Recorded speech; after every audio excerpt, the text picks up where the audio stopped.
はいどうも、K でございます。今回はね、僕がいつもやってる飴細工の引き飴の炊き方と、あと簡単なバラの作り方をね、サクサクと紹介していこうと思います。まさかとは思うけど、まだチャンネル登録してないよっていう人はぜひとも登録していってください。よろしくお願いします。材料自体はめちゃめちゃシンプルです。グラニュー糖、水飴、水、酒石酸。これだけです。あとは必要に応じて色素とかを入れていきます。あと詳しくは概要欄にも載せております。それでは早速作っていきましょう。最初はね、鍋に水を入れてから、その後にグラニュー糖と水飴を突っ込んでいきます。グラニュー糖と水飴はですね、ボウルに入れたグラニュー糖の上に水飴を測った方がね、ボウルに水飴がべちゃべちゃくっつかなくてね、非常に作業しやすいのでおすすめです。で、鍋に入ったら加熱していきます。ファイヤー。ほんでもってガンガン強火で加熱していきます。ちなみに今回の動画では2種類飴を炊こうかなと思ってまして、まず今このやってる飴はですね、色素なしの普通の飴を作ろうかなと思ってます。色素なしの普通の飴と色素ありの赤い飴をね、作っていこうと思ってます。で、この時にムラなく火を入れたいんで、フォークかスプーンでね、軽くなじませていきましょう。はい、ぐるぐる混ぜますよ。この時にできるだけグラニュー糖の塊がないようにしたいところでございますね。こんなもんかな。肝心の炊き上げ温度なんですけど、人によって本当に違うんですけども、今回は私のやり方ということで、最終の炊き上げ温度を175度で炊いていこうと思います。温度計なんですけど、飴細工の温度計の場合はね、絶対にこの昔ながらの理科室にあるような棒状の温度計がね、一番いいです。最近はいろいろね、高性能な温度計とかたくさん増えてきて、スイッチを押すだけでレーザーポインターで出して、そのポインターで測れる表面温度計みたいなめちゃめちゃ便利なやつもあるんですけど、飴細工に限ってはこの棒状の温度計の方が絶対にいいです。なぜならね、飴細工ってね、表面と中心温度の差がめちゃめちゃ激しいんですよね。熱の浸透がかなり悪いんで、表面温度計だとね、外気に触れてる、ちょっと冷めてきた飴の温度しか測れないんで、炊いてる飴の本当の温度っていうのがね、わかんないんですよ、レーザーポインターだと。飴を炊く時の一番重要なのはやっぱ中心温度だと思ってるんで、その中心温度を確実に測るためには、この棒状のね、200度まで測れる温度計が一番適しております。ちょっと解説が長くなっちゃうんですけど、飴細工するときにね、絶対に必要なもんがもう一つあって、これですね、この、綿手袋とゴム手袋でございます。どっちもホームセンターとか薬局とかでね、100円、200円ぐらいでね、売ってるんで、いや、値段はちょっと忘れましたけど、自分で調べてください。中にはね、ゴム手袋だけでよくね？綿手袋まで必要か？おいって思ってる人もね、いるかと思うんですけど、引き飴してるとね、飴ランプで高温でね、ずっと作業するわけじゃないですか。そうすると、汗がめっちゃ出てくるんですよ。汗ね。手袋の中で。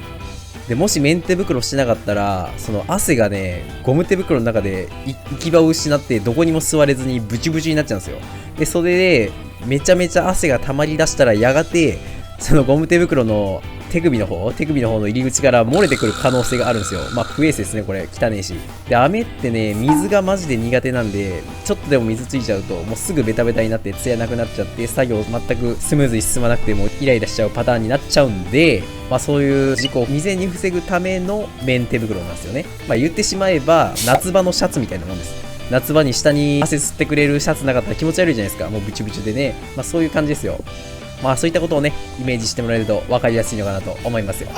で、ある程度沸いてきたらですね、酒石酸を一つまみ入れていきます。できれば酒石酸は絶対に入れた方がね、僕はいいと思います。なぜなら、これを入れるのと入れないのとではね、引き飴の作りやすさが本当にレベチなんですよ。レベルが違うんです、本当に。扱いやすいベストな硬さを比較的長時間ね、保っているんですよね、酒石酸を入れてると。僕一回手持ちに酒石酸がなくて、めんどくせえからもうこれなしでもいけるやろうと思ってやったんですけど、全然違いましたね。めちゃめちゃ作業しづらかったです。速攻で固まってくるんですよ。めちゃめちゃ作業しづらかったんでね、できれば酒石酸は入れるに越したことはないのかなと思います。こんな感じでね、温度計で温度を測りつつ、まんべんなく混ぜつつ、炊いていきますよ。175度までね。で、その間に汁パッドをね、大理石に広げておきましょう。炊き上がりここに流していくんでね。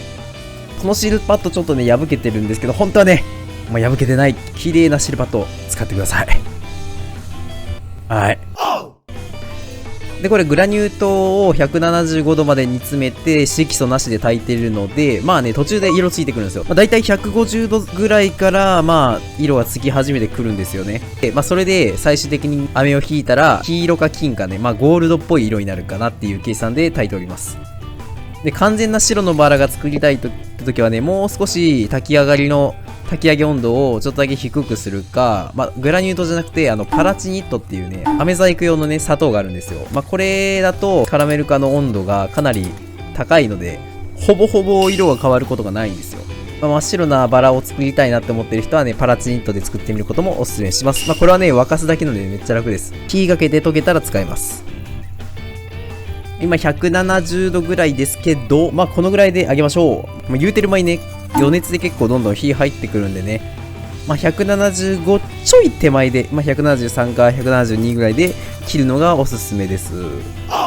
で、余熱でのね、温度の上昇を防ぐために、ボウルに水張っときましょう。で、水に鍋ごと突っ込んであげましょう。まあ氷水じゃなくても大丈夫です。普通の水で大丈夫。あくまでね、冷やすんじゃなくて、温度の上昇を抑えるだけなんで、水で大丈夫です。で、温度の上昇を抑えたら、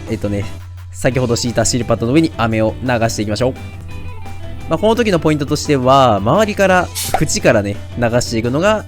いいですね。大理石の温度とか飴の温度とかにもよってくるんですけど、真ん中からドバー流しちゃうとね、縁からなかなか固まらずに、外に飴が流れ出してしまう可能性があるんで、先に縁から流して、冷たい壁を作っちゃうんですよね。で、その壁の中に残りの飴を全部流して漏れ出すのを防ぎましょう。飴を効率的に冷やしたいので、シルパッドをね、いろんなところに移動させつつ冷ましていきます。大理石の冷たいところを探してね、暖かくなってきたら移動して、暖かくなってきたら移動してをね、繰り返していきます。ある程度これを繰り返してたら端っこの方から固まってくるんで、剥がしていきますかね。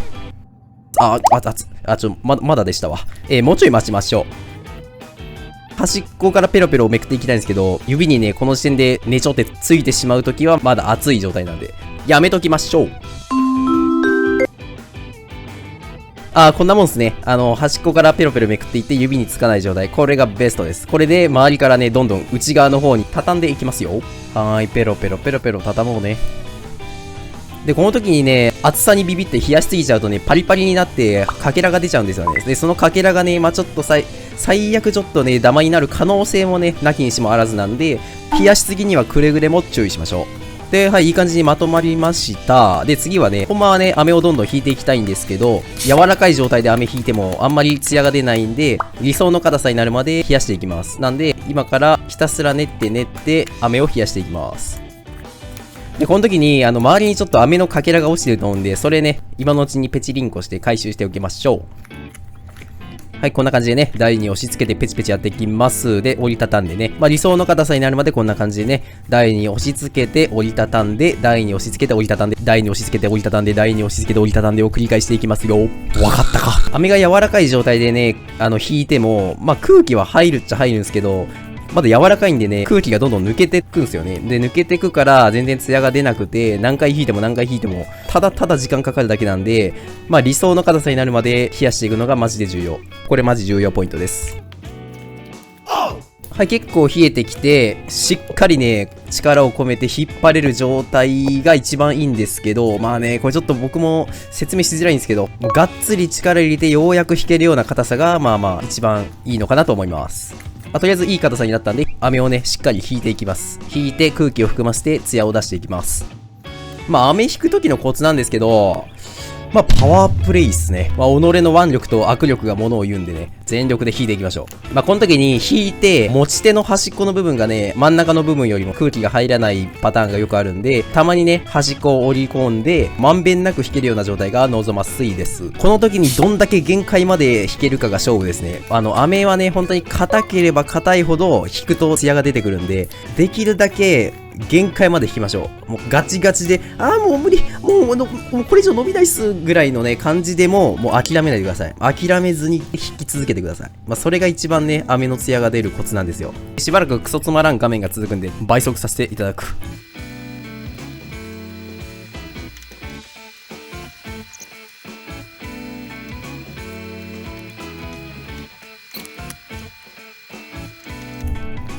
はい、このぐらいの色ですかね。どうですか？引く前の色と比較してもめちゃめちゃ金ピカのピッカピカでしょ。これがね、飴細工の素晴らしさなんですよ。綺麗でしょうね。続きまして、赤色の飴を炊いて、それを使って簡単なバラを作っていこうかと思います。まあ、色素入れる以外、ほぼさっきと同じ工程なんで、まあ、割愛していきます。色素を入れるタイミングなんですけど、個人的には、煮立ってない状態のサラサラした状態の時に入れて混ぜるのがいいんじゃないかと思います。まあ、なんでかって言ったら、かなりグツグツ炊いてる時に冷たい色素を入れちゃうとね、急激な温度変化でダマになる可能性があるんでね、まあ、そういう予防として、初めの方にね、入れときましょうかなと思っております。はい。まあこれはね、赤の飴を作ってるんですけど、ただの赤でも、普通の赤の色素に、ほんまにちょろっとだけ、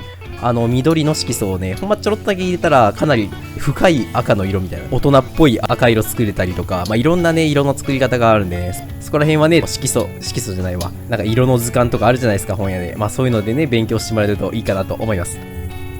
まあ今僕が動画にしてる飴細工なんですけど、本当にね、まあ千差万別なんですよ、人によって。飴の炊き方も違うし、配合も違うし、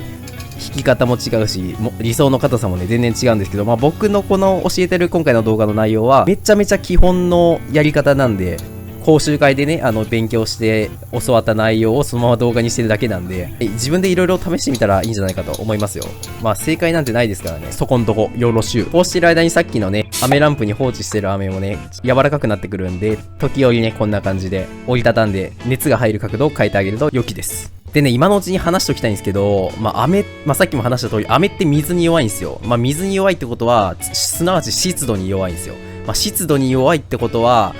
雨の日に弱いんですよ。でもね、私、この職場で撮影できる条件がいろいろ限られてまして、まあ、この日しかないと思ってね、こうやって撮影してた日が、よりにもよって雨なんですよね。あれなんですよ、雨の日にね、飴細工は基本やっちゃダメです、マジで。まあ、なんでかっていうとね、速攻でツヤなくなります。今冷房ガンガン効かして無理やり湿度落としてるんですけど、まあ、それでもやっぱね無理です。正直作った瞬間はめっちゃ綺麗なんですけど、作り終わった後がね速攻でツヤなくなってくるし、気づいたらね飴の表面に湿気がまとわりついてべちゃべちゃしだすんですよ。で一回べちゃべちゃしちゃうともう終わりなんです。マジで一回べちゃべちゃしてくると、もうそのべちゃべちゃがついた手でまた飴細工されると、そのさっきまで大丈夫やった飴細工の方もまたべちゃべちゃして、もう全く作業にならないんで、この動画見てね、練習したいと思う人はね、絶対に雨の日にはしないでください。というか、そもそも飴細工って日本の気候じゃ向いてないんですよ。遡るとやっぱフランスとかね、そういうあっちのヨーロッパ系の方じゃないですか。あっちって基本湿度少ないんですよ。日本と比べて。まあだから向こうの人らは気軽に飴細工が普及したし、すごい簡単にできるんですけど、日本人が無理やりやろうと思ったから、大変なんですよ。飴細工は基本的に湿度の低い秋から冬がね、一番やりやすいですね。もう今、だから5月でしょ？もう5月やってるんですけど、もう地獄。まあ今からバラ作るけど、めちゃめちゃベタベタするんで、まあ正直うまいことできなかったです。まあこれ言い訳ね。言い訳させていただくよ。なんだお前あんまうまくねえじゃんって思うかもしれないですけど、まあ、すいません。マジでこれ言い訳です。雨の日にしたんで、ちょっとうまくできなかった。許してください。また撮影できる日の条件がね、整い次第ね、ちょっとリベンジということで、もっとね、めちゃめちゃ綺麗なバラを作りたいということでね、そういうことを思った今日この頃でございますよ。はい。じゃあ作ってみようか。はい、こんな感じです。では早速ね、バラを作っていきましょう。まずは芯から作るんですけど、まあその前にね、大前提として、花びらとかを作る段階での艶の出し方なんですけど、先ほども言った通りで、硬い状態のやつを思いっきり引くと、艶が出てくるんで、硬い状態から引くことを意識します。で、まずはね、人差し指と親指で、この塊の一部から、ね、思いっきり出っ張りを作って、薄い板みたいな感じで、花びらをちぎっていくね、スペースを作っていきます。まずここポイント。親指の形のまま、ハサミで直近切ります。この親指の状態、親指の形のくぼみを利用して芯を作っていきます。で、この一番上の自然な曲線が欲しいんで、できるだけここは触らないように。で、下の方、花びらの下の方をくっつけます。こんな感じでね、できるだけ下だけを触るようなイメージでいきましょう。まあ、ちなみに飴よりも、この自分の手の方が温度が低いんで、触れば触るほど飴は硬くなります。だからこの性質を生かして、飴が柔らかいなと思ったらね、たくさんベタベタ触ってね、どんどん硬くしていきます。で逆に硬すぎて、これ以上はちょっとっていう時は、あんまり触らないように意識しましょう。で、無駄に引っ張るというよりかは、なんかちょっと強めに撫でるような意識がいるかもしれないですね。上に撫でて、横に撫でて、撫でながら引っ張るみたいなイメージで、上に引っ張って、横に引っ張ってを繰り返していきます。そしたらね、これ、結構ツヤ出てきてるの分かります？この下の方のちょっとツヤの出てないとこと、この今引っ張ってるとこ、結構ツヤで違うでしょ。こういうことなんですよね。で、次に芯を囲う花びらをもう一つつけます。さっきの芯とほぼ同じ取り方で構いません。親指の形を保ったまま、できるだけ曲線を触らずに下だけをいじるという感じでね。花びらを取るときはね、個人的には上の方ほど薄くして、花びらの下の部分はね、できるだけ厚めの方がいいかもしれないですね。なぜなら厚めの方が温度が下がるのに時間がかかるんですよ、厚い方が。なんで、接着がしやすいんですよ。この花びらをつける以前に完全にガチッとね、固まってしまうと、いちいちアルコールランプとか、バーナーとかで炙ってからつけないとダメなんで、非常にめんどくさいです。はい、できました。これがバラのね、芯になります。先っちょの曲線がね、綺麗であればあるほど、綺麗なバラに見えますんで、そこをね、意識していただけると幸いです。で、次はね、芯の周りにつける花びらを3つね、つけていこうと思います。ほぼほぼさっきの芯と同じ取り方なんですけど、若干大きめに、気持ち大きめに取ります。で、また同じように下だけをね、触るイメージで、できるだけ上の方は触らず。はい、こんな感じでつけていきましょう。できるだけね、均等な幅になるように、バランスよくね、つけていければいいかと思います。で、これ作ってる途中のバラを置く場所なんですけどね、地べたにそのまま乗せちゃうとね、結構ね、割れちゃう可能性があるんでね、ちょっとした土台を作ろうと思います。それは何かって、ラップさ。はい、ラップをね、こんな感じでぐるぐる巻きにして、サークルをね、作ってあげましょう。で、そのくぼみに、飴をフィッティング。完璧さ。これでね、作ってる途中の飴が事故で割れることは、ほぼほぼなくなると思います。で、次はね、先ほど3枚つけたじゃないですか。で、その周りにさらにつける5枚をつけていこうかと思います。こっからは若干形を変えていきます。全部同じ花びらの形だと、それも綺麗なんですけど、個人的にはちょっと味気ないかなと思うので、若干形を変えていきます。どう変えるのかっていうと、花びらの上の部分の一部をね、ちょっとペロってね、めくってあげましょう。そうするとなんとなく自然なね、植物感が出ると思うので、知らんけどね、合ってるか知らんけど、僕はそう思います。いや、でも飴細工の動画撮るのこれ初めてなんですけどね、いやー、これ撮影しながらバラ作るの相当難しいなって思いましたわ。スマホで撮ってるんですけど、スマホ覗きながらやってるんで、なんかもうね、すごく難しかった。はい、とりあえず周りの5枚つけれました。はい、こんな感じですね。では、さらに次の層行きましょう。次の層はだいたい7枚、8枚ぐらいがね、いいんですけど、この動画ではね、ちょっと私、最後の方やけくそ気味で撮影してたんで、この動画では5枚しかつけてないんで、申し訳ないです。本当はね、7枚ぐらいつけてあげるとかなり綺麗に仕上がると思います。この層をね、一番外側の花びらにしたいんで、できればね、若干外側を向いているような状態で開かせてあげると好ましいです。バラのイメージとしてはね、真ん中から外側に行くにつれて花びらはでかくなってって、どんどんね、花びらの開く角度が大きくなるようなイメージで作ればいいかなと思います。でもできるだけ硬いとこから引っ張って作った花びらの方が艶が出るっていったものの、硬すぎるとほんと作業にならない時もあるんで、さすがにガチガチに硬くなりすぎたら、全然レンジとかでね、チンして戻してもらっても構いません。そういう時にね、100均とかで売ってるシリコンマットみたいな、こういうやつがあったらめちゃめちゃはかどりますわ。飴細工の技術って、大きく分けて3つあるんですよ。それの1つがこの今やってる手作業で飴を引いたりリボンを作ったりする引き飴で、2つ目はあらかじめ作っておいた型に流して土台を作る流し飴で、3つ目は専用のポンプで球体を風船を作る吹き飴。この3つの3大技術があるんですけど、初心者の人はね、何から始めたらいいのってなると思うんですけど、僕がやっぱね、一番おすすめするのはこのバラですね。ひたすらバラを作るのがおすすめです。なんでかっつったら、割とね、このバラを作る、この一から作る作業の中に、飴細工の基礎がこのバラにめちゃめちゃ凝縮されてるんですよ。適正な硬さの飴の扱い方とか、艶の出し方とか、飴の接着の仕方とかね。これは他のリボン作ったりとか風船作ったりするのとかにも全然必須なスキルなんで、初心者の人はね、まずバラを100個作るとこから始めましょう。ひたすらです。ひたすらバラを作っていきましょう。そうすることでね、気づいたらもう飴の扱い方がかなりね、上達すると思います。で、その頃にはね、もう手の方もね、熱に慣れて水ぶくれもしなくなってきますし、手の皮がだいぶね、熱くなってくるはずです。はい、うまいこと5枚つけれました。まあ、ほんまはね、7枚、8枚つけた方がいいと思います。いやー、でもめっちゃめちゃ久々にバラ作ったんで、まあ、ちょっとね、個人的にはあんま綺麗じゃないなと思います。はい、言い訳ですね、これ。はい。はい、無事終了。まあ、こんなもんっすね、久々にやる分には。さあ、いかがだったでしょうか。今回はね、僕がね、今まで勉強してきた飴細工の作り方の基礎をね、ちょっと簡単に、まあ、簡単か知らんけどね、動画に説明させていただきました。まあ、この動画の内容は、ほぼほぼ、なんか初心者向けの講習会とかで習えると思うんで、まあ、このご時世ですからね、気軽に講習会とか行けない人も多いと思うんで、まあ、この動画見てね、まあ、ちょっとでも勉強してもらえると嬉しく思います。まあ、僕の動画投稿のモチベにもよるんですけど、まあ、定期的にね、こんな感じの動画をね、アップしていこうと思うので、非常に勉強になりましたっていう人はね、ぜひともチャンネル登録、高評価の方よろしくお願いします。それでは貴重な時間ありがとうございました。また会いましょう。さよなら。さよならです。はい。編集疲れた。